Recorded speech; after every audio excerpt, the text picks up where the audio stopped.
우리나라에서 활동 중인 한 외국인 모델입니다. 2016년에 한국에 와서 그동안 다양한 브랜드의 모델로 활동해 왔는데요.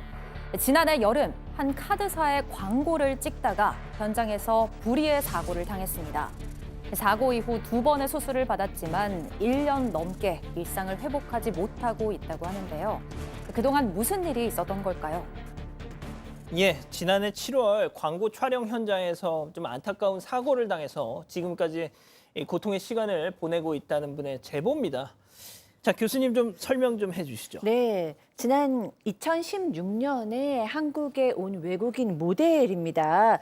이분은 2018년부터 본격적으로 모델 활동을 시작을 했어요. 그런데 스포츠 의류라던가 의류 브랜드의 역동적인 광고를 주로 찍었다고 합니다. 한국인 아내와 결혼을 했다가 이혼을 했어요. 하지만 6살 딸 아이를 둘이 사이좋게 계속 연락하면서 키우고 있었습니다.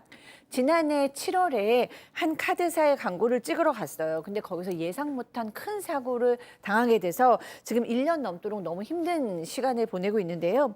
그 광고는 트램펄린 위에서 이렇게 찍으면서 역동적인 자세를 취하는 광고였는데 맨 처음에 거기 캐스팅이 될 때 위험하지는 않냐라고 물어봤어요. 안전하냐 했더니 안전하다. 혹시 조금이라도 다치거나 그러면 보험 적용이 되냐? 꼼꼼하게 확인을 했습니다. 안전 부분은 걱정을 하지 말아라. 라는 답을 받고 진행하게 됐는데 심각한 사고를 당하게 됩니다. 앞서 보신 그 장면이 보통 와이어를 몸에 묶어서 이렇게 하는 게 아니라 트램펄린에서 뛰는 그 장면을 포착해서 저렇게 연출한 모습이었군요. 자, 제작진이 이 사고를 당한 모델과 통화를 했는데 이 한국어가 서툴기는 했지만 당시 상황에 대해서 그래도 들어볼 수 있었습니다. 자, 피해자와 전 아내 얘기 이어서 들어보시죠. 다치시는 그런 말 안 했어요. 잘 못했다는지 그것만 한번 우리 모델들한테 보여줬어.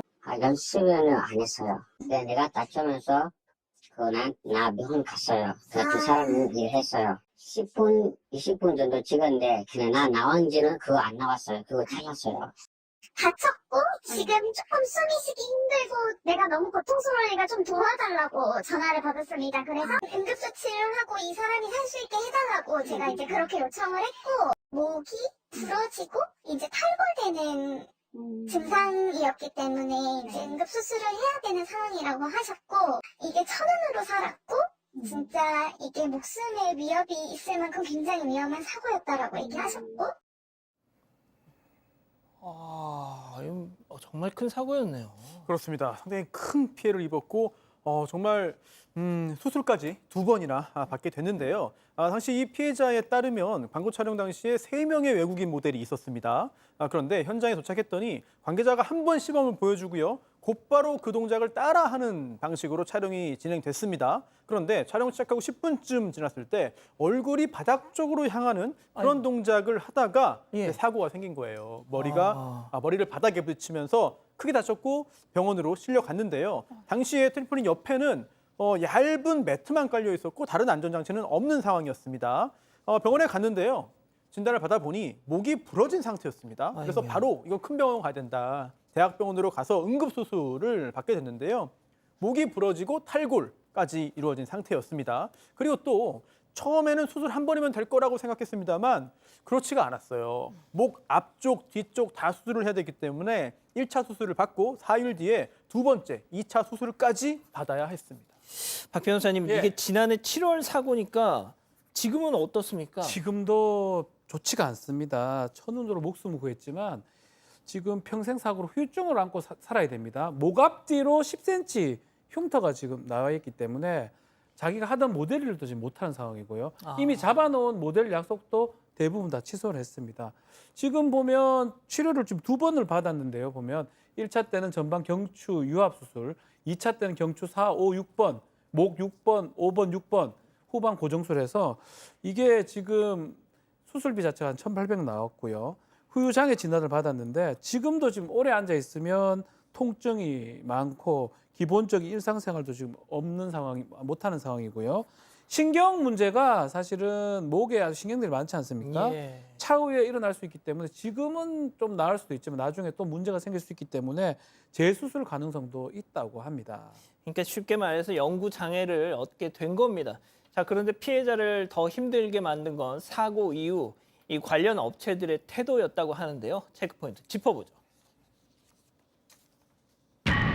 그냥 부르니요. 자, 더 들어보시죠. 트램폴린에서 뭔가 액션을 취하는 거를 요구받아서 하는 도중에 부상을 당한 건데 상대 측에서는 스스로 그냥 트램폴린 위에 올라갔다가 사고가 났다라고 저희에게 그렇게 얘기를 해서 아무데도 부딪히지 않고 어떻게 그게 가능하냐고 했더니 그거는 그냥 불운이라 본인들의 과실은 없으며 혼자 스스로 뛰다가 불운에 의한 사고다라고 해서 책임을 회피했습니다. 아무것도 못 받았어요. 그부터 지금까지 한 번도 얘기도 안 했고 얼굴도 못 받고 지금 나 아무것도 못해. 계속 지금 입도 못하고 아무것도. 그냥 원래는 딸이가 걸어갈 때는 힘들어서 아빠 그 목 위에 올릴 수 있어. 오케이. 지금도 그런 것도 못해요. 너무 마음이 아파요. 아니, 사과는 해야죠. 네, 정말 안타까운 상황입니다. 이 피해자가 촬영을 했던 카드사 광고가 굉장히 복잡한 구조로 진행이 됐었는데요.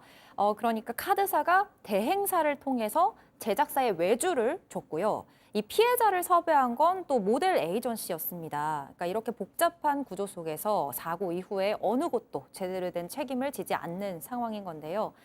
전 아내는 처음 사고를 당하고 수술을 받았을 때만 해도 당연히 마땅한 보상을 받을 수 있을 줄 알았다고 합니다.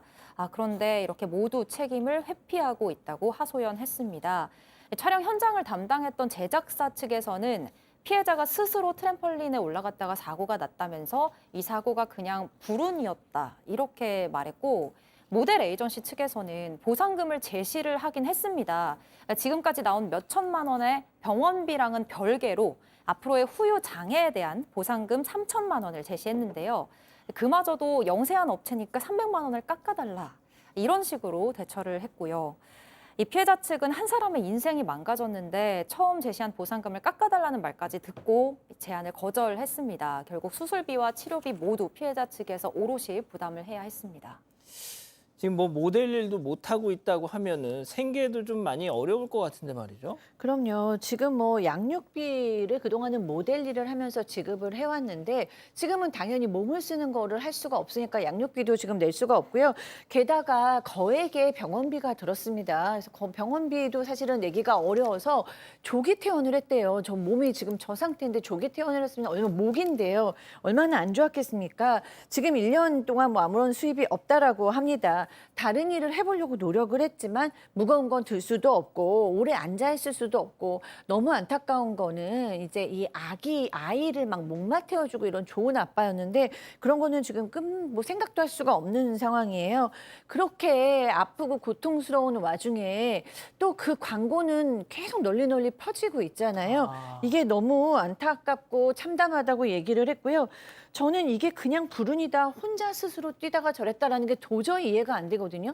뛸 수밖에 없는 그 환경을 만들어서 뛸 수밖에 없겠는데 그걸 그냥 뛰었다? 그냥 그리고 이게 뭐 안전장치가 이렇게 없는 촬영장도 저는 본 적이 없기 때문에 정말 이해가 되지가 않습니다. 자, 그런데 오늘 이제 저희가 이걸 좀 취재를 하고 하면서 갑자기 또 상황이 좀 변하더라고요. 그렇습니다. 이거를 언론의 힘이라고 해야 될지 또 방송의 힘이라고 해야 될지 뭐 둘 다일 수도 있겠고요. 애초에 이 피해자 측은요. 계속 모델 일을 해야 되니까 그리고 또 딸도 지금 아동 모델로 활동하고 있기 때문에 웬만하면 원만하게 합의를 할 생각이었습니다. 그런데 이렇게 자꾸 책임을 회피하고 제대로 된 이야기를 하지 않기 때문에 답답한 마음에 방송사에 제보를 한 것이고요. 그래서 제작진이 오늘 이 해당 회사에 취재차 연락을 했습니다. 자, 그러자 회사 측에서 이렇게 입장을 밝힌 거예요. 내일 피해자를 만나서 논의를 하겠다. 네, 이렇게 피해자 측에다가 내일 만나자는 얘기를 했습니다. 굉장히 좀 상황이 좀 변한 것 같고요. 피해자 측은 원만한 합의를 원했지만 잘 되지 않았기 때문에 법적인 절차도 계획 중이었습니다만 일단은 내일 만나서 합의점을 찾기 위한 노력을 하겠다고 밝혔고요. 잘 해결되기를 기대하겠습니다. 예, 뭐 만시지탄의 감은 없지 않지만 좀 원만히 좀 합의가 됐으면 좋겠고요. 박 변호사님, 예. 그 요즘에 이제 새 정부에서 이런 뭐 산업 현장에서의 어떤 맞습니다. 이런 사고나 이런 거에 상당히 좀 큰 관심을 보이고 있잖아요. 같은 맥락이라고 봐야 돼. 뭐 조금 다르긴 하지만 중대재해처벌법 위반했을 때 사업자 중하게 처벌하는 거 지금 정부에서는 아주 강하게 대통령 지시를 하고 있는데 그 맥락과 같아요. 이거는 기본적으로 큰 회사가 책임을 져야 됩니다. 자꾸 밑에 미뤄서는 안 되고요. 대충 계산해도 위자료 있죠. 그리고 후유 장애 그 배상해 줘야 되죠.